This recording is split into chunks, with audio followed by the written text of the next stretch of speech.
എനിക്കുൾപ്പെടെ 101 പേർക്കും ഈ കഥ ശരിയായെന്നിരിക്കും എന്ന് പറഞ്ഞാണ് അച്ഛൻ്റെ പുലർകാലവെട്ടം എന്ന ബുക്കിൽ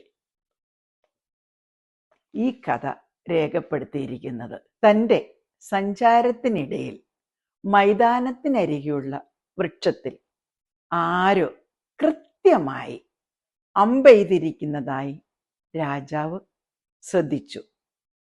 ഓരോരോ വൃത്തത്തിൻ്റെയും കൃത്യം ന്യൂക്ലിയസ്. വില്ലാളിയെ പൊക്കിക്കൊണ്ടുവരാൻ അയാൾ കൽപ്പിച്ചു. 10 വയസ്സുകാരൻ ഒരു കുട്ടി.